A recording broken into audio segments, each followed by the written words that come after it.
முஸ்லிம் புத்திசாலி, விவேகமானவர். ரசூல் ஸல்லல்லாஹு அலைஹி வஸல்லம் அவர்கள் சொல்லுகிறார்கள், அல் கையிசு மன் தான நஃப்ஸஹு வ அமில லிமா பஅதல் மௌத். உண்மையான ஒரு புத்திசாலி யார் என்றால், தன்னை அவன் சுய பரிசோதனை செய்து கொண்டே இருப்பான், தன்னை பற்றி கேள்வி கேட்டுக் கொண்டே இருப்பான். நான் ஏன் படைக்கப்பட்டேன்? ஏன் அல்லாஹ் இவ்வளவு நிஅமத்துகளை எனக்கு தருகிறான்? ஏன் என்னுடைய கண்ணுக்கு முன்னால் இதெல்லாம் நடந்து கொண்டிருக்கிறது? ஏன் அல்லாஹ் அவனை விட என்னை சிறப்பித்திருக்கிறான்?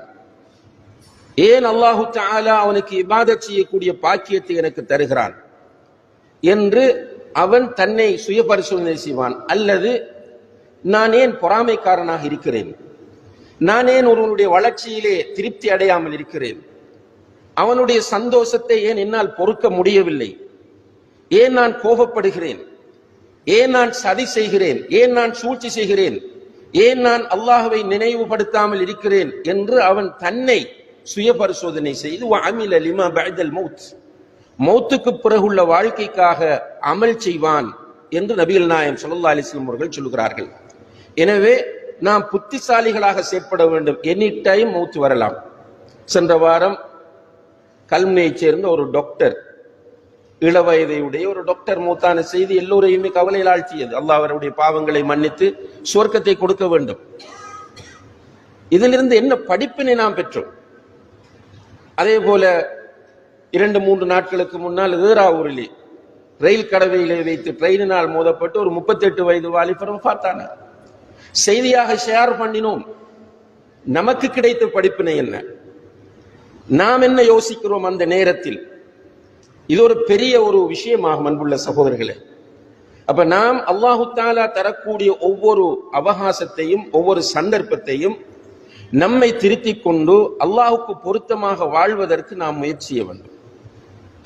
நாம் மௌத்தாகிவிட்டால் நம்முடைய ஜனாசா தொடர்பாக முஸ்லிம் சமுதாயத்திற்கு பொதுவாகவும் நம்முடைய குடும்பத்தினருக்கு குறிப்பாகவும் சில கடமைகளும் பொறுப்புகளும் இருக்கின்றன. அந்த கடமைகளையும் பொறுப்புகளையும் முஸ்லிம் சமுதாயமும் நம்முடைய குடும்பமும் செய்ய வேண்டும். அல்ஹம்துலில்லாஹ் செய்து கொண்டிருக்கிறார்கள். அதிலே சில முக்கியமான விஷயங்களை நினைவுபடுத்துவது நம் எல்லோருக்கும் பயனுள்ளதாக இருக்கும் என்று நினைக்கிறேன். இப்ப ஜனாசா ஒருவர் மௌத்தாகிவிட்டால் முடியுமானவரை வேகமாக அவரை அடக்கம் செய்ய வேண்டும் என்று நபிகள் நாயகம் ஸல்லல்லாஹு அலைஹி வஸல்லம் அவர்கள் சொல்கிறார்கள். அதற்கு 2 காரணம் சொன்னார்கள். முஸ்தரீஹுன் அவ் முஸ்தராஹும் மின். மையத் ஒருவர் மௌத்தாகிவிட்டால் அவருடைய ஜனாசாவை நீங்கள் வேகமாக கொண்டு போய் அடக்குங்கள். ஒன்றில் அவர் நிம்மதியாக இருப்பார், ராஹத்தாக இருப்பார். ஏனென்றால் அந்த உலகத்தில் உள்ள சோதனைகள், கெடுபிடிகள், மன அழுத்தங்களில் இருந்து அவர் விடுபட்டு அவர் கபருக்குள் போய் நிம்மதியாக இருப்பார். அல்லது இந்த உலகத்தில் உள்ளவை அவரால் தொல்லைப்பட்டு கொண்டிருந்தன. மனிதர்களுக்கு தொல்லை கொடுத்து கொண்டிருந்தான். அவனை பார்த்தாலே சிலருக்கு டென்ஷன் ஆகும். என்ன வாரான், என்ன எழுத போகிறானோ, என்ன பேச போகிறானோ, நம்மை பற்றி என்ன செய்தியை பரப்ப போகிறானோ, என்ன அநியாயம் நமக்கு செய்ய போகிறானோ என்று மனிதர்கள் அவனை பார்த்து பயப்படுவார்கள். அதே நேரத்தில் ரசூலுல்லாஹி அலைஹி வஸல்லம் சொல்கிறார்கள், சில நேரங்களில் அவனுடைய அந்த அநியாயம் என்பது மனிதனையும் தாண்டி ஏனையவற்றுக்கும் கடந்து செல்லக்கூடியதாக இருக்கும். அப்படியானவன் மௌத்தானால் அவசரமாக கொண்டு அடக்குங்கள். ஏனென்றால் அவனிலிருந்து இந்த உலகம் ராஹத்தடையட்டும். சுப்ஹானல்லாஹ். ஒன்று அவன் இந்த உலக சோதனைகளிலிருந்து ராஹத்தடைந்த கபரிலே நிம்மதியாக தூங்குவான், அல்லது அவனிலிருந்து இந்த உலகம் நிம்மதியாகட்டும். அல்லாஹ் 2வது கூட்டத்திலிருந்து நம் அனைவரையும் பாதுகாக்க வேண்டும். ஆனால் சில நேரங்களில் நாம் விரும்பியோ விரும்பாமலோ சிலர் இப்படி ஆகிறோம். நம்முடைய பெற்றோரை டோர்ச்சர் பண்றது. பெற்றோர் நினைக்கிறாங்க இவன் மௌத்தான பரவாயில்லை. சில நேரம் உடன்பிறப்புகளை டோர்ச்சர் பண்றது. அவங்க நினைக்கிறாங்க இவன் மௌத்தான நம்முடைய குடும்பத்துக்கே நிம்மதி என்று. சில நேரம் மனைவியை கொடுமைப்படுத்துவது. அந்த மனைவி நினைக்கிறாள் இவன் மௌத்தான நல்லது என்று. இப்படியான ஒரு நிலையில் நாம் வாழ்ந்து விடக்கூடாது. ஒரு இன்ட்ரெஸ்டிங்காக இருக்கலாம், ஷைத்தான் அழகுபடுத்தி காட்டி அது ஒரு சந்தோஷமாக இருக்கலாம். ஆனால் நபிகள் நாயகம் ஸல்லல்லாஹு அலைஹி வஸல்லம் அவர்கள் சஹாபாக்களோடு இருக்கிறார்கள். ஒரு ஜனாசா வருகிறது. அப்படி ஜனாசா வரும்போது சஹாபாக்கள் அந்த ஜனாசாவை பாராட்டுகிறார்கள், புகழுகிறார்கள். மாஷா அல்லாஹ், ஒரு நல்ல மனிதன், சிறந்த ஒரு மனிதன். சமுதாயத்திற்கு பயன் தரக்கூடிய ஒரு மனிதன் போய்விட்டான் என்று மக்கள் மனதார அவனை பாராட்டுகிறார்கள். ரசூலுல்லாஹி அலைஹி வஸல்லம் அவர்கள் கேட்டுக்கொண்டிருக்கிறார்கள். உடனே அல்லாஹ்வுடைய தூதர் சொன்னார்கள், வஜபத், அவனுக்கு வாஜிபாகி விட்டது என்றார்கள். பிறகு ஒரு சந்தர்ப்பத்தில் இன்னும் ஒரு ஜனாசா வருகிறது. அந்த ஜனாசாவை கொண்டு செல்லும் போது சஹாபாக்கள் சொன்னார்கள், அல்ஹம்துலில்லாஹ், சமூகம் இப்போதுதான் நிம்மதியாக இருக்கும். தொலைந்தான், பெரிய கொடுமைக்காரனாக இருந்தவன், மற்றவர்களுக்கு தொல்லை கொடுத்து கொண்டிருந்தவன், இவன் போய்விட்டான், இப்போதுதான் நிம்மதி என்று அவர்கள் சொல்லும் போதும் அல்லாஹ்வுடைய தூதர் சொன்னார்கள், வஜபத், அவனுக்கு வாஜிபாகி விட்டது என்றார்கள். சஹாபாக்கள் கேட்டார்கள், இரண்டுக்குமே வாஜிபாகி விட்டது என்று சொல்கிறீர்களே, என்ன அர்த்தம் அல்லாஹ்வுடைய தூதரே என்று கேட்டபோது அல்லாஹ்வுடைய தூதர் சொன்னார்கள், முதலாவது மனிதனை நீங்கள் புகழ்ந்து பாராட்டினீர்களே, அப்போது அவனுக்கு சுவர்க்கம் வாஜிபாகி விட்டது. இரண்டாவது மனிதன் அவனுடைய ஜனாசா கொண்டு செல்லப்படும் போது நீங்கள் சாபமிட்டீர்களே, அப்போது அவனுக்கு நரகம் வாஜிபாகி விட்டது என்று சொன்னார்கள். அந்த இரண்டாவது கூட்டத்தில் நாம் இருந்துவிடக் கூடாது. இது ஒவ்வொருவரும் பர்சனலாக எடுக்க வேண்டிய ஒரு முடிவாகும். நம்ம யோசித்து நம்ம முடிவெடுக்கணும். என்னால யாரும் மனநொந்து இவன் போய் தொலையட்டும் என்று சொல்லக்கூடாது. ஆனால் ரசூல் ஸல்லல்லாஹு அலைஹி வஸல்லம் அவர்கள் போய் தொலையட்டும் என்று அபூ ஜஹல் நினைத்தான், அபூ லஹப் நினைத்தான். அபூ லஹப் சாபமும் விட்டான், தப்பன் லக, நீ அழிந்து போ என்று சொன்னான். அந்த சாபத்துக்கு பயப்பட தேவையில்லை. இப்ப போதை வஸ்து வியாபாரிகள் இருப்பார்கள். இப்ப ஒருவர் ஒரு மௌலவி ஹுத்பா ஓதுவார், இந்த போதை வஸ்து வியாபாரிகளுக்கு எதிராக நடவடிக்கை எடுக்க வேண்டும் என்று. அப்ப அந்த போதை வஸ்து வியாபாரி அந்த மௌலவி மௌத்தானா போய் தொலைஞ்சான் என்று சொன்னா அது எடுபடாது. யாரை நாம் நோகக்கூடாது என்று சொன்னால், யாருடைய சாபத்தை பெறக்கூடாது என்று சொன்னால், தொழுகையாளிகளுடைய சாபத்தை பெற்றுவிடக் கூடாது, இபாதத்தாளிகளுடைய சாபத்தை பெற்றுவிடக் கூடாது, மார்க்கப்பற்றுள்ளவர்களுடைய சாபத்தை பெற்றுவிடக் கூடாது, மார்க்கத்தை போதிக்கிறவர்களுடைய சாபத்தை பெற்றுவிடக் கூடாது, நல்ல மனிதர்களுடைய சாபத்தை பெற்றுவிடக் கூடாது. சில நேரம் ஷைத்தான் நமக்கு அழகாக காட்டுவான், காட்டி அவர்களுடைய மனங்களை புண்பட வைக்க நம்மை தூண்டுவான். ஆனால் அவர்களுடைய சாபம் பொல்லாதது என்பதை இந்த ஹதீஸ்கள் நமக்கு உணர்த்துகின்றன. எனவே அன்புள்ள சகோதரர்களே, இந்த உலகத்தில் ஒருவர் மௌத்தாகிவிட்டால் அவருடைய ஜனாசாவை எவ்வளவு வேகமாக குளிப்பாட்டி கவனிட்டு தொழுவித்து அடக்க முடியும் அவ்வளவு வேகமாக செய்துவிட வேண்டும். சிலர் என்ன செய்வாங்கன்னு கேட்டால், துபாயில் இருப்பார், இங்க வாப்பா மௌத், நான் வரும் வரையும் மையத்தை வைத்துக் கொள்ளுங்கள் என்று சொல்லுவார். நம்ம குடும்பத்தில் முக்கியமானவர், அவர் வரும் வரையும் மையத்திருக்க வேண்டும் என்று சொல்லுவார். அது பிழை. அதுல நிறைய சங்கடங்கள் இருக்கின்றன. சில நேரங்களில் துபாயை விட தூரமான நாட்டில் இருந்தும் வரும் வரை 2-3 நாட்கள் மையத்திருந்த செய்திகளும் இருக்கின்றன. ஆனால் இந்த இடத்துல நம்ம சொல்லிவிட வேண்டும், நான் மௌத்தான அழைக்கிறேன், அவர் ஒன்றும் செய்ய போவதில்லை. இப்ப மகன் இங்கே இருக்கிறார், வாப்பா சவுதியிலே இருக்கிறார், மகன் மௌத்தாகிவிட்டார். வாப்பா வரும் வரையும் ஜனாசாவை வைத்திருந்து அதனால் ஆகப்போவது என்ன? ஒன்றுமில்லை. அவர் சேரட்டும், சேர்ந்து குடும்பத்திற்கு தாஜியாவுக்காக அவர் வருவார், அது ஆறுதலாக இருக்கும். ஆனால் அதுவரை மையத்தை வைத்திருக்கும் போது கொஞ்சம் பேர் அந்த மையத்தோட இருந்து அவர்களுக்கு ஒழுங்கா சாப்பிட முடியாது, தூங்க முடியாது, ரெஸ்ட் எடுக்க முடியாது. இப்போ மையத்து வீட்டுல இரவெல்லாம் முடிச்சிட்டு இருந்துட்டு தூங்குவாங்க, மறுநாள் காலையில மையத்தை பார்க்க வாராக்கள் சொல்லுவாங்க மையத்திரிக்கு ஊட்ட தூங்குறாங்கன்னு. தேவையில்லாத விமர்சனங்கள். எனவே இதை சரியா அண்டர்ஸ்டாண்ட் பண்ணி புரிந்து கொண்டு நாம் சொல்லிவிட வேண்டும், நான் மௌத்தானால் என்னை வேகமாக அடக்கி விடுங்கள், வருகிறவர்கள் சேரட்டும், வராதவர்கள் இப்போ ஒருவர் நெருக்கமான ஒருவர் மௌத்தாகி விட்டார், அடக்கம் செய்து விட்டோம், லேட்டாகி வருகிறார், மையவாடிக்கு போய் அவருடைய கபர் அடியில் நின்று தொழுவதற்கு இஸ்லாம் வழிகாட்டி இருக்கிறது. சுப்ஹானல்லாஹ். அதை செய்யறதில்லை நம்ம யாரும். கபர் அடிக்கு போய் தொழுவதில்லை. அந்த இடத்துல போய் தொழுவது, துஆ கேட்பது என்பதுதான் முக்கியமான விஷயமாகும். எனவே இந்த விஷயத்தில் நாம் எல்லோரும் தெளிவாக இருக்க வேண்டும். ஒரு சட்ட ரீதியான ஒரு பிரச்சனை அல்லது ஒரு நிர்பந்தம் பிற்படுத்த வேண்டும் என்றால் அது விதிவிலக்கு. ஆனால் அற்பமான காரணங்களுக்காக வேண்டிய ஒரு ஜனாசாவை பிற்படுத்துவது என்பது பொருத்தமானதல்ல, சுன்னாவுக்கு மாற்றமானது என்பதை நாம் புரிந்து கொள்ள வேண்டும். அடுத்ததாக அன்புள்ள சகோதரர்களே, ஜனாசாவை அவசரமாக நம்ம குளிப்பாட்டி கஃனிட்டு ஜனாசா வீட்டிலிருந்து தொழுகிற இடம் வரைக்கும் தூக்கி கொண்டு வருவோம். இப்போ சில நாடுகளில் பார்த்தா தூரமாக இருந்தால் வாகனத்தில் கொண்டு வருவாங்க. அல்ஹம்துலில்லாஹ் நம்மளோட ஊரில் மையவாடி தூரமாக இருந்தாலும் தூக்குகிறார்கள், நல்ல விஷயம். அதுக்காக வாகனத்தில் ஏற்றுவது கூடாது என்பதல்ல, தோல்ல தூக்கிட்டு வரும்போது அதோட ஃபீலிங்ஸ் வேறு, அதனால கிடைக்கக்கூடிய நன்மைகள் அதிகம். அப்போ மையத்தை தூக்கிட்டு வரோம். மையத்தை தூக்கி கொண்டு வரும்போது ஒரு சின்ன தவறு உணரப்படாமல் நம்முடைய மக்களால் செய்யப்படுவதை நம்ம பார்க்கிறோம். மையத்தை பின்துயர்வது என்பது மையத்துக்கு நாம் நிறைவேற்ற வேண்டிய முக்கியமான கடமைகளில் ஒன்றாகும்.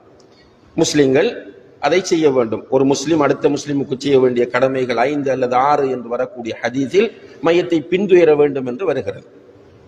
இப்ப மையத்தை பின்துயர்ந்து வருவது என்ற விஷயத்தில் நமக்கு தரப்படக்கூடிய நன்மை இருக்கிறது. இது ஒரு கடமையை செய்தால் கடமைக்குரிய நன்மை ஒன்று இருக்கிறது. இரண்டாவது, தொழுகிற இடம் வரைக்கும் வந்து தொழுதால் ஒரு கீராத் நன்மை கிடைக்கும். ஒரு கீராத் என்றால் ஒரு உஹது மலை அளவு நன்மை கிடைக்கும். அப்ப அந்த மையத்தோடு பின்னால் வரும்போது முதலாவதாக வாகனத்தில் வரக்கூடியவர்களுக்கு அனுமதி இருக்கிறது, இருந்தாலும் நடந்து வருவது சிறந்தது. வாகனத்தில் வருகிறவர்களுக்கு அனுமதி இருக்கிறது, நடந்து வருவது சிறந்தது. நடந்து வந்தால் மையத்தை அப்படி ரவுண்டா வச்சுட்டு வரலாம். அதாவது மையத்துக்கு முன்னால பின்னால இடது பக்கம் வலப்பக்கமாக வரலாம். வேற ரோட்டால மையத்தை ஃபாலோ பண்றது, பின்துயர்ந்து வாரதுன்றது இல்லை. இப்ப நான் பதிவு செய்ய விரும்புற விஷயம் இல்லை. நிறைய பேர் வேகமா பள்ளிக்கு வந்து சேரணும்ன்றதுக்காக மையத்தை குளிப்பாட்டி முடிய உலகத்தை நின்றவர்கள் சுப்ஹானல்லாஹ் ஒரு கீராத் நன்மையை கிட்டத்தட்ட மிஸ் பண்ண பாக்குறாங்க. அப்ப மையத்துக்கு பின்னால்தான் வரணும், அல்லது மையத்தோட சேர்ந்து முன்னால வரலாம், பிரச்சனை இல்லை. ஆனால் வேறு வீதியால் வருவது என்பது அந்த நன்மையை நமக்கு இல்லாமல் செய்துவிடும். அல்லாஹ் பாதுகாக்க வேண்டும். இரண்டாவதாக, வாகனங்களில் வருகிற ஒருவர், மோட்டார் பைக்கோ அல்லது வேறு வாகனங்களோ சைக்கிள்லையோ வரக்கூடிய ஒருவர் மையத்துக்கு பின்னால்தான் வரணும், மையத்தை முந்தக்கூடாது. ரசூலுல்லாஹி அலைஹி வஸல்லம் அவர்கள் அதை தெளிவாக சொல்லியிருக்கிறார். அர்-ராகிபு யம்ஷி ஹல்ஃபல் மையித் என்று. வாகனத்தில் வருகிறவர் மையத்துக்கு பின்னால்தான் வரணும். அடுத்த விஷயம் என்னென்றால், எல்லாரும், நான் உட்பட நம்ம எல்லாருமே ஒரு பெரிய பிழைய விடுறோம். என்னென்றால், இந்த மையத்துக்கு பின்னால போகும்போது ஒரு காலத்துல நம்ம சண்டை பிடிச்சோம். என்ன சண்டை பிடிச்சோம்டா, ஷஹாதா கலிமா சொல்லி பைத்தோதி அப்படின்ற விதயத்துகளை நிறைய செஞ்சு வந்தாங்க. அது விதயத், என்ன இருந்தாலும் அது விதயத்தான். எனவே அதை விடணும், விட்டாச்சு. இப்ப என்ன பண்றோம்னு சொன்னால், பேசிக்கொண்டு வரோம். மையத்துக்கு பின்னால பேசுறோம், பரவாயில்லை, தேவைக்கு பேசலாம். சுப்ஹானல்லாஹ், சிரிச்சிட்டு வரோம் சகோதரர்களே. இந்த இடம் நாம் கவனமாக சிந்திக்க வேண்டிய ஒரு இடம் ஆகும். ஒரு மையத்தை முன்னால தூக்கிட்டு எப்படி நம்மால் ஜோக் அடித்து சிரித்து கொண்டு வர முடிகிறது? இது எதனுடைய அடையாளம்? இப்ப மையத்தை முன்னால விட்டுட்டு பின்னால நான் சிரித்து ஜோக் அடித்து கொண்டு போகிறேன் என்றால், இது எதை என்னிடம் உணர்த்துகிறது, என்னிடம் என்ன இருக்கிறது என்று சொல்கிறது. நிச்சயமாக என்னுடைய உள்ளம் செத்து போய் விட்டது என்பதற்கான மிகப்பெரிய ஒரு அடையாளம் இது. என்னுடைய உள்ளம் கரைபடிந்திருக்கிறது என்பதற்குரிய மிகப்பெரிய ஒரு அடையாளம் தான் இது. எனவே நம்ம மேக்சிமம் ஒவ்வொரு நிறைய சகோதரர்கள் அல்ஹம்துலில்லாஹ் நம்முடைய ஊரை பொறுத்தவரை, மருதமனையை பொறுத்தவரையில் ஏனைய ஊர்களை விட அல்ஹம்துலில்லாஹ் சும்மா அல்ஹம்துலில்லாஹ் அல்லாஹ்க்கு நம்ம ஷுக்ர் செய்ய வேண்டும். ஜனாசாக்களுக்கு கலந்து கொள்கிற வீதம் மிக அதிகம். அதிலும் மிக டிசிப்ளினாக கலந்து கொள்கிற நிலையும் பாராட்டப்பட வேண்டியது. ஆனால் இந்த கதைத்து கொண்டு பேசிக்கொண்டு வருகிற விஷயம் நம்ம ஒவ்வொருவரும் தவிர்த்து கொள்ளணும். நம்ம திக்ர் செய்து கொண்டு, இஸ்திக்ஃபார் செய்து கொண்டு, இந்த தூக்கிட்டு போற மையத்தாக இன்றைக்கு நான் இருந்திருந்தால் என்ற ஒரு கற்பனை பண்ணினால் நமக்குள்ளே அழுகை வரும், நமக்குள்ள பெரிய ஒரு கவலை வரும். சலவு சாலிஹீன்கள் அப்படித்தான் இருந்தார்கள். இப்ப நாளைக்கு என்னை தூக்கினால் இவ்வளவு சனம் எனக்கு பின்னால், இந்த மையத்துக்கு பின்னால் வருமா? இவ்வளவு பேர் வந்தால் அல்ஹம்துலில்லாஹ், இதிலே 40 பேர் ஷிர்க் செய்யாதவர்கள் இருந்து விட்டால் எனக்கு ஒரு பெரும் பாக்கியம். என்று அந்த கற்பனையிலும் அந்த நினைவிலும் இஸ்திக்ஃபாரோடும் திக்ரோடும் நாம் மையத்தை பின்துயர்ந்து வர வேண்டும். அடுத்த ஒரு விஷயம் என்னென்றால், மௌத்தானா பிள்ளைகள் நிறைய பேர் நினைக்கிறாங்க நான் தொழுவிக்கணும் என்று நினைக்கிறாங்க. குடும்பத்தில் உள்ளவர்கள் நான் தொழுவிக்கணும் நினைக்கிறாங்க. மார்க்க அடிப்படையில் இதனுடைய நிலை என்ன என்று கேட்டால், பிள்ளைகள் தொழுவிக்கலாம், பிரச்சனை இல்லை. உறவினர்கள் தொழுவிக்கலாம், பிரச்சனை இல்லை. மார்க்கத்தில் அனுமதிக்கப்பட்ட ஒன்றுதான். ஆனால் பொதுவாக ரசூல் ஸல்லல்லாஹு அலைஹி வஸல்லம் காலத்தில் ரசூல் ஸல்லல்லாஹு அலைஹி வஸல்லம் அவர்கள் தான் ஜனாசா தொழுகை நடத்துவார்கள் என்பது நமக்கு தெரியும். அபூபக்கர், உமர், உஸ்மான், அலி ரலியல்லாஹு அன்ஹும் போன்றவர்களுடைய காலத்தில் அவங்க தான் அந்த மதீனாவில் உள்ள ஜனாசா தொழுகையை நடத்தக்கூடியவர்களாக இருந்தார்கள். இதை வைத்து உலமாக்கள்ல பெரும்பாலானவர்கள் என்ன சொல்றாங்க என்றால், ஒரு ஆட்சியாளர் அந்த இடத்தில் இருந்தால் அவர் தான் ஜனாசா தொழுவிப்பதற்கு மிக தகுதியானவர். அந்த இஷ்யூ நமக்கு இல்லை. இரண்டாவது, பள்ளிவாசலுக்கு ஜனாசா வந்தால் பள்ளி இமாம் தான் ஜனாசாவை தொழுவிப்பதற்கு மிக தகுதியானவராக உலமாக்களில் பெரும்பாலானவர்கள் குறிப்பிடுகிறார்கள். அதற்கு ஒரு மிக முக்கியமான ஆதாரமாக ஹுசைன் ரலியல்லாஹு அன்ஹு அவர்கள் வஃபாத்தான போது ஹசன் ரலியல்லாஹு அன்ஹு அவர்கள் தொழுவிக்க வராம இன்னும் ஒரு சஹாபி இமாமாக இருந்தவரை நீங்க போய் தொழுவீங்கன்னு சொன்னாங்க. சொல்லிட்டு சொன்னாங்க, இது சுன்னத்தில்லை என்று இருந்தால் உங்களை தொழுவிக்க விட்டுருக்க மாட்டேன்னு சொன்னார். நீங்க தொழுவிக்கிறது சுன்னத்தில்லை என்றிருந்தால் நான் தொழுவிக்க போயிருக்க மாட்டேன்னு சொன்னாங்க. அதை வைத்து உலமாக்கள் சொல்லுகிறார்கள், பள்ளி இமாமா, பள்ளியில ஜனாசா தொழுவிச்சா பள்ளி இமாமாக இருக்கிறவர் தொழுவிப்பதுதான் சிறந்தது என்று. இப்ப நான் சொன்ன வார்த்தைகளை நீங்க கவனிக்கணும். நான் சிறந்தது தான் சொல்லிட்டு வரேன், வாஜிப் என்று சொல்லல. இல்லை, சில சகோதரர்கள் நான் ஒரு முடிவாக சொன்னது போன்று புரிஞ்சிட்டு பிறகு அவர் தான் தொழுவிக்கொண்டு நிற்பீங்க, அதுக்காக சொல்ல. பிள்ளைகள் தொழுவிக்கலாம் என்று சொன்னேன். பிள்ளைகளுக்கு தெரியணும், பொதுவாக நான் ஒரு இமாமத் செய்வதற்கு தகுதியானவனா என்று தெரிய வேண்டும். இப்ப நான் சொன்னதெல்லாம் சிறந்தது. பள்ளிக்கு வந்தா பள்ளி இமாம் தொழுவிக்கிறது சிறந்தது. ஒரு ஆட்சியாளர் இருக்கும் போது ஆட்சியாளர் தொழுவிப்பது சிறந்தது. இப்ப பிள்ளைகள், உறவினர்கள் தொழுவிக்க ஆசைப்படுகிறார்கள், அவருக்கு தெரியணும் நான் தொழுவிப்பதற்கு தகுதியானவன். ஏனென்னா தொழுவிக்கிறதுக்கு இமாமத் செய்தறதுக்கு ஒரு தகுதியை இஸ்லாம் சொல்லி இருக்கிறது. அந்த தகுதியில முதலாவது என்னன்னு கேட்டால், தொழுகை பற்றிய ஃபிக்ஹ் அவரிடம் இருக்க வேண்டும். இப்ப உதாரணமாக மறதியில் 5வது தக்பீர் கையை தூக்கிட்டார், பின்னால் உள்ளாக்கள் சுபஹான் அல்லாஹ் சொல்லுவாங்க, இவர் என்ன பண்ணுவார்? அந்த நாலேஜ் அவரிடம் இருந்தால் பிரச்சனை இல்லை. சில நேரம் அவர் ஒரு டென்ஷன்ல, இமோஷன்ல தக்பீர் கட்டினவர் சூரத்துல் ஃபாத்திஹாவை சத்தம் போட்டு ஓதிடுவார்.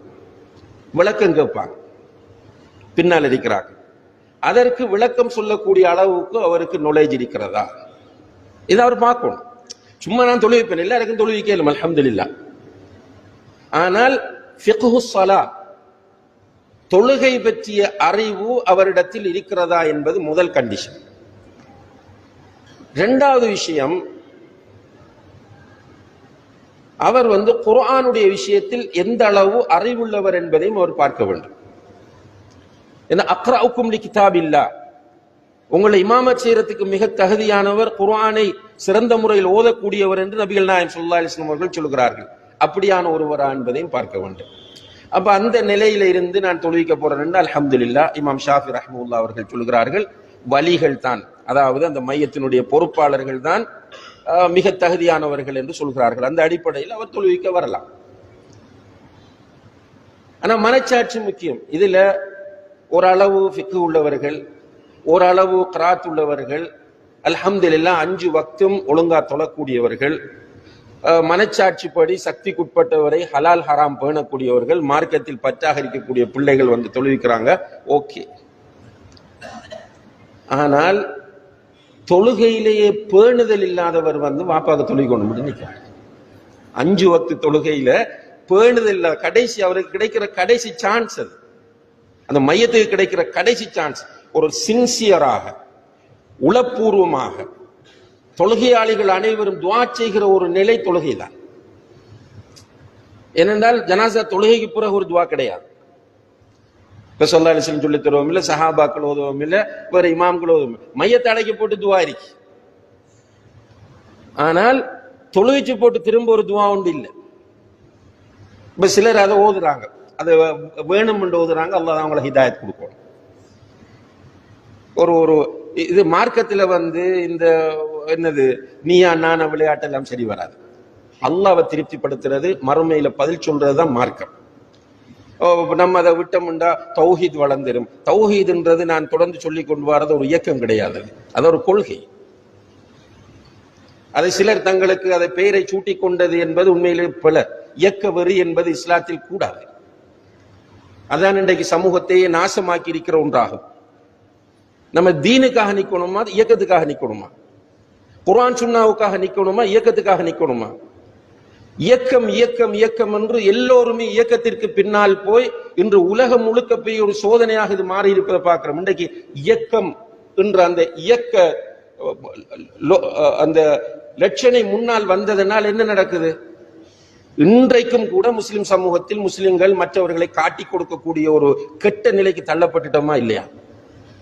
அப்ப இது ஒரு வேற விஷயம். தீன் என்று வந்தால் கால அல்லாஹ் கால ரசூல், அல்லாஹ் ரசூல் சொன்னதுக்கு தான் நம்ம மரியாதை கொடுக்க. அது நமக்கு புரியும். நான் அல்லாஹ் ஈமான் கொண்டிருக்கிறேன், அல்லாஹுடைய தூதர் ஸல்லல்லாஹு அலைஹி வஸல்லம் அவர்களை இறுதி தூதராக ஈமான் கொண்டிருக்கிறேன், அவர்களுக்கு நான் கொடுக்க வேண்டிய ஹக்குகள் என்ன, இந்த மார்க்கத்திற்கு நான் ஆற்ற வேண்டிய பணிகள் என்ன என்பதை மனச்சாட்சியோடு ஒவ்வொருவரும் புரிந்து கொள்ள வேண்டும். என்ன இயக்கத்துக்காக நின்ற நிறைய பேர் போயிட்டாங்க. ரைட், நானும் போறேன், நீங்களும் போறீங்க. நமக்கு கபருக்குள்ள போய் நம்முடைய இயக்கத்தை பற்றி ஒரு கேள்வி கிடையாது சகோதரர்களே. கபருக்குள்ள மன் ரப்புக்க மா தீனுக்க மா ஹாதர் ரஜுல் அல்லதி புஇஸ ஃபீக், உன்னுடைய ரப்பு யார், உன்னுடைய மார்க்கம் என்ன, உனக்கு வந்த தூதர் யார், குர்ஆன் என்ன, இந்த கேள்விகள் தான் கபருக்குள். நீ எந்த இயக்கத்தைச் சேர்ந்தவன், அந்த இயக்கத்தில் நீ என்ன பதவியில் இருந்தாய், அந்த இயக்கத்திற்காக நீ என்ன தொண்டாற்றினாய், இயக்கத்தில் எந்த அளவு வெறியோடும் பற்றோடும் நீ இருந்தாய் என்ற கேள்வி கபருக்குள்ளேயும் இல்லை, மஹ்ஷர்லயும் இல்லை. 1940க்கு பிறகுதான் இந்த இயக்கங்கள், அல்லது 1924க்கு பிறகுதான் இந்த இயக்கங்கள். இதற்கு முன்னால எல்லாம் அப்படி இயக்கங்கள் எல்லாம் இல்லை. இயக்கங்களை நான் வழிகேடு என்று சொல்லல. இயக்க வெறி என்பது வழிகேடாகும்.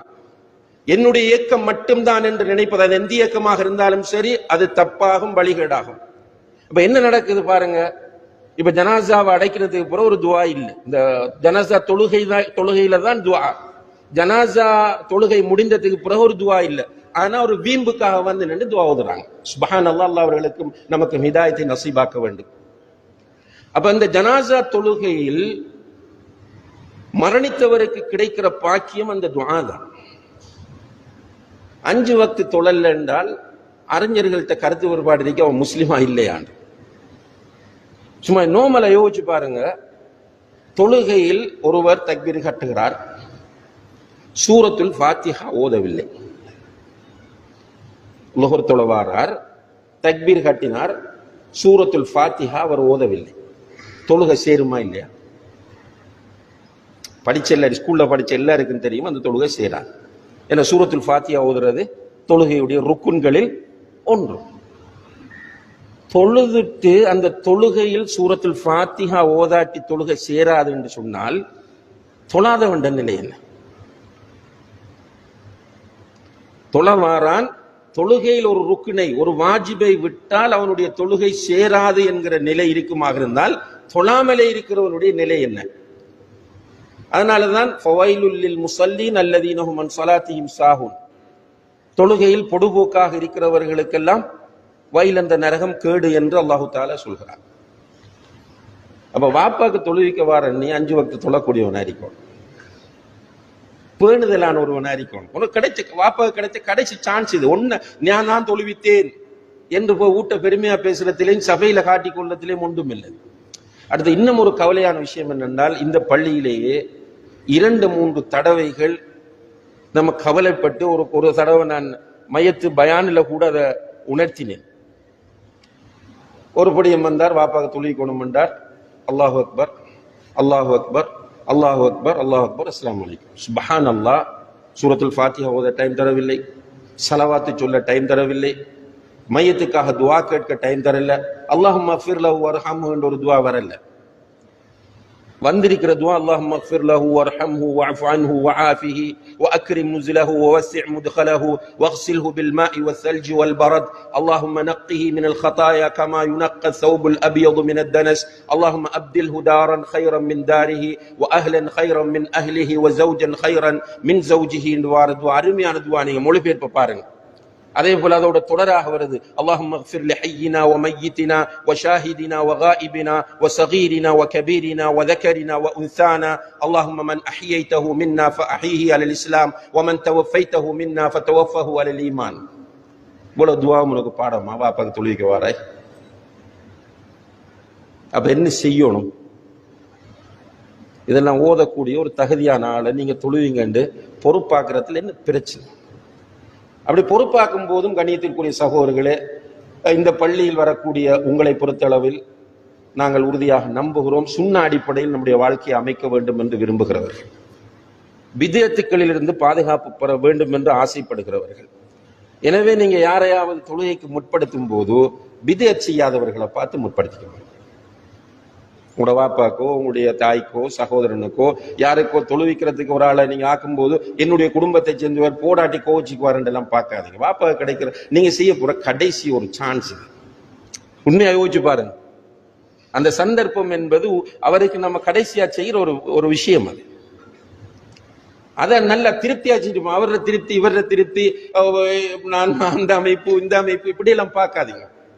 ஒரு அளவு உங்களுடைய சக்திக்குட்பட்ட வரை ஒரு மார்க்கப்பற்றுள்ள ஓரளவு பேணுதலாக நடக்கக்கூடிய கொள்கையில் தெளிவும் உறுதியும் உள்ள ஒருவரை முன்னுக்காக்கணும். அதே போல வசிய செய்வது, என்னுடைய மையத்துக்கு இவர் தான் தொழுவிக்கணும் வசிய செஞ்சிருவாங்க. அதையும் மேக்சிமம் நம்ம தவிர்த்துக்கிறது நல்லது. நான் ஒரு நாள் வெளிநாட்டு பயணம் ஒன்று செல்ல கொழும்பிலே நிற்கும் போது ஒரு வீட்டிலிருந்து கோல் வருது. என்னன்னு கேட்டா, இன்னார் மௌத்தாயிட்டார், நீங்க தான் தொழுவிக்கணும் என்று அவர் வசிய செஞ்சாராம். எனக்கு அங்க பிளைட்டை விட்டுட்டு வரவும் இல்லை. அது ஒரு கிரிட்டிக்கலான சிச்சுவேஷன். அப்ப நம்ம என்ன ஜெனரலா ஒரு வசிய செய்யலாம். என்ன ஒரு நல்ல மார்க்க பற்றுள்ள அந்த பிதியத்துகள் இல்லாத ஒரு நல்ல ஒரு ஆளை நீங்க நான் மௌத்தானா தொழுவிக்கிறதுக்கு முற்படுத்துங்கன்னு சொல்லலாம். அப்படி இல்லாம இன்னார் தான் என்னுடைய ஜனாசாவை குளிப்பாட்டணும், கஃனிடணும், இன்னார் தான் தொழுகை நடத்தணும் என்று சொன்னால் அதனால அதை புரிகிறதுல சில சிக்கல்கள் இருக்கணும். சில ஆக்கள் நல்லா புரியுவாங்க, சில ஆக்கள் அதை மிக நுணுக்கமா புரிஞ்சிட்டு அவர் தான் வரணும், பரவாயில்ல அடுத்த பிளைட் நான் போட்டு தரேன் வந்து இறங்குகண்டுலாம் அனுப்பாங்க. எனவே அப்படியான வசியத்துகளும் நாம் தவிர்த்து கொள்ள வேண்டும் என்பதை இந்த சந்தர்ப்பத்திலே நினைவுபடுத்திக் கொள்ள விரும்புகிறேன். எனவே அன்புள்ள சகோதரர்களே, ஜனாசா தொழுகையுடைய விஷயத்தில் எல்லோரும் பேணுதலாகவும் கவனமாக இருப்போம். அதுல ஒரு மேலதிக ஃபாயிதாக்காக நினைவூட்டிக் கொள்றேன். இந்த ஜனாசா வீட்டில போய் குளிப்பாட்டும் வரைக்கும் அங்கெஞ்சு பேசிக்கொண்டு நிற்பதை விட அந்த டைமுக்கு ஒது செஞ்சு கொண்டோம் என்றால் நம்ம அந்த ஜனாசாவை டைமுக்கு சொல்றதுக்கு வாய்ப்பாக இருக்கு. நம்ம என்ன செய்யறோம்னா சும்மா பேசிட்டே நிற்போம் குளிப்பாட்டும் வரைக்கும். அதுக்கு பிறகுதான் ஒது செய்யறதுக்கு ட்ரை பண்றோம். அதனால நிறைய நேரம் காத்து கொண்டு நிற்க வேண்டிய சூழ்நிலைகள் வருகிறது. அதையும் தவிர்த்துக் கொள்ளுங்க. இது ஒரு வழிகாட்டலாகவும் ஒரு ஃபாய்தாவுக்காகவும் ஞாபகப்படுத்துகிறேன். அதே போல நம்முடைய பிள்ளைகள், நம்முடைய உம்மா பாப்பா, நம்முடைய உடன்பிறப்புகள் எப்படியோ நமக்கு முதல் யாராவது ஒரு ஆள் போகத்தான் போறாங்க. அவங்களுக்காக நம்ம சரியா துவா கேட்கிறோம் இல்லையா? அவங்களுடைய எவ்வளவு அழுதம், எவ்வளவு அழுகிறோம். பாப்பா மூத்தாயிட்டார் என்று அழுகிறோம், நானா மூத்தாயிட்டார் என்று அழுகிறோம், உம்மா மூத்தாயிட்டாங்க என்று அழுகிறோம், மகன் மூத்தாயிட்டார் என்று அழுகிறோம். அழுது பிரயோசனம் இல்லை. அழுகை சில நேரங்களில் ஹதீஸ் வருது, இன்னல் மையித லா யுஅذபு பிபுகாஇ அஹ்லிஹி அலைஹி, குடும்பத்தார் அழுவதை வைத்து மையத்துக்கு கஷ்டமா இருக்கும் என்று ஹதீஸ் வருது. அழுகிறதால நன்மை கிடைக்குமாண்டா இல்லை. எது பிரயோசனம் நம்ம கேட்கிற துஆ. ஏன் கொஞ்ச நேரம் உட்கார்ந்து அந்த துவா பாடமாக்கலாம் இருக்கு. நமக்கு அதுக்குரிய முக்கியத்துவம் ஏன் கொடுக்கலாம் இருக்கு. சில சகோதரர்கள் மாஷா அல்லாஹ் ஆர்வத்தில் என்ன செய்யறாங்க என்றால் அந்த துவாவை பிரிண்ட் பண்ணி மையவாடியிலேயே இஷ்யூ பண்றாங்க. பள்ளிகள்ல எழுதி எழுதி தொங்க விட்டுருக்கிறாங்க, பாடமாக்கி கட்டும். ஆனா நம்மகிட்ட அந்த ஆர்வம் வரல. நம்ம யோசிக்காம இருக்கிறோம். ஒரு பெரிய விஷயம் இல்லை இது. ஒரு சூரத்துல் பக்ரா பாடமாக்குற மாதிரியோ அல்லது ஜுஸு அம்மையை பாடமாக்குற மாதிரி விஷயம் இல்லை. ஜஸ்ட் ஒரு 6 வரிகள். اللهم اغفر له وارحمه واعف عنه وعافيه واكرم نزله ووسع مدخله واغسله بالماء والثلج والبرد اللهم نقه من الخطايا كما ينقى الثوب الابيض من الدنس اللهم ابدله دارا من داري واهلا خيرا من اهله وزوجا خيرا من زوجه. இவ்வளவுதான் அந்த துஆ. சூரத்துல் ஃபாத்திஹா விட சின்னது. ஆனா நியத் வைக்கல தரும். இன்ஷா அல்லாஹ் இன்றைக்கு அந்த நியத்தை வைங்க. அசர தொழுதுட்டீங்க பாடமாக்கிடலாம். இல்லாட்டி நாளைக்கு சுபோக தொழுதுட்டு உட்காருங்க ஒரு 15 நிமிஷம் பாடமாக்கிடலாம். வைஃப்கிட்ட போய் பாடம் கொடுங்க, இல்லாட்டி பிள்ளைகிட்ட பாடம் கொடுங்க, மகனிட்ட பாடம் கொடுங்க, அல்ஹம்துலில்லாஹ் பாடம் வந்துடும். இது நம்மளோட பாப்பாக்கு நம்ம இந்த துவா செய்யாட்டின்னு சவர்கள் அல்லாஹ்மா ஃபிர்லோ அல்லாஹ்மா ஃபிர்லோ அல்லாஹ்மா ஃபிர்லோ இப்படியே காலத்தை ஓட்டலாமா? எனவே இதையும் நாம் எல்லோரும் கவனத்தில் கொள்ள வேண்டும் என்பதை இந்த சந்தர்ப்பத்திலே நினைவுபடுத்தி கொண்டு, எல்லாம் வல்ல அல்லாஹ் ஜல்ல ஷானஹு தஆலா அவனுடைய மார்க்கத்தை சரியாக அறிந்து அதை மனப்பூர்வமாக ஏற்று அல்லாஹுக்காக அந்த மார்க்கத்தை நடைமுறைப்படுத்தக்கூடிய நல்ல மக்களாக நம் அனைவரையும் ஆக்கி அருள்வானாக. வ ஆகிரு தஅவானா அனில் ஹம்துலில்லாஹி ரப்பில் ஆலமீன். அல்ஹம்துலில்லாஹி ரப்பில் ஆலமீன் வல் ஆகிபத்து லில் முத்தகீன் வலா உத்வான இல்லா அலல் ஸாலிமீன் வஸ்ஸலாத்து வஸ்ஸலாமு அலா அஷ்ரஃபில் அன்பியாஇ வல் முர்சலீன் வ அலா ஆலிஹி வ அஸ்ஹாபிஹி அஜ்மஈன். அம்மா பஅத். கணியத்திற்குரிய பெரியோர்களே, சகோதரர்களே, ஒரு ஜனாசாவை குளிப்பாட்டி கஃனிட்டு அதற்காக தொழுகை நடத்தி அடக்கம் செய்வதும் நம் எல்லோர் மீது உள்ள பொறுப்பாகும். அதை ஃபர்து கிஃபாயான்னு சொல்றேன். ஃபர்து கிஃபாயான்னு சொல்றதுல அர்த்தம் கொஞ்சம் பேர் தான் செய்யுங்கன்றதல்ல, எல்லாரும் செய்யுங்க. ஆனா கொஞ்சம் பேராவது செய்யாட்டி எல்லாருக்கும் பாவம் கிடைக்கும், அதான் அதில் அர்த்தம். நம்முடைய சமூகத்தில் ஃபர்து கிஃபாயா என்பதை எப்படி புரிஞ்சிட்டாங்க என்றால், கொஞ்சம் பேர் செய்யுங்க கொஞ்சம் பேர் செய்யுங்கன்னு புரிஞ்சிட்டாங்க.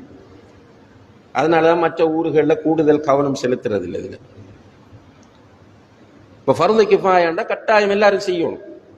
ஆனால் கொஞ்சம் பேராவது செஞ்சா மத்தாக்கள் தப்பிக்கலாம். நன்மை யாருக்கு கிடைக்கும்? செய்தவர்களுக்கு கிடைக்கும். அது நன்மை சாதாரண நன்மையும் இல்லை. இந்த ஜனாசாவோட சம்பந்தப்பட்டது கிடைக்கிற பின்துயர்ந்து தொழுது அடக்குமுறை கலந்து கொண்டா 2 கீராத்து நன்மை. 2 கீராத்துனால் 2 உஹது மலை அளவு. சுப்ஹானல்லாஹ். நமக்கு கபருக்கு தேவை நன்மை தான், மீசானுக்கு தேவை நன்மை தான், கதை இல்லை. அப்ப அந்த நன்மையை பெற்றுக் கொள்வதற்கான ஒரு அருமையான வாய்ப்பு இது. இப்ப மையத்தை அடக்கி போட்டு இந்த மையத்தை தொழுவிச்சுட்டு மையத்துக்கு பின்னால திரும்ப போறது, போய் மையத்தை அடக்குறது. மையத்தை அடக்குவதில் நிறைய ஒழுங்குகள் சட்டங்கள் இருக்கின்றன, அவற்றை தெளிவுபடுத்துவதற்குரிய நேரம் இது கிடையாது. ஆனா நம்ம எல்லோரும் விடக்கூடிய ஒரு மிஸ்டேக்கை நினைவுபடுத்துவது பொருத்தமாக நினைக்கிறேன். என்னென்றால், இந்த மையவாடிக்குள்ள போய் கபர்களுக்கு மேல் நாம் நடப்பது அல்லது இருப்பது, கபர்களுக்கு மேல் நடப்பது அல்லது கபர்களுக்கு மேல் இருப்பது, இதை ரசூலுல்லாஹி அலைஹி வஸல்லம் அவர்கள் மிக தெளிவாக தடை செய்தார்கள். லா தஜ்லிசு அலல் குபூர், கபர்களுக்கு மேல் நீங்கள் உட்காராதீர்கள் என்று சொன்னார்கள். இப்ப மையவாடியில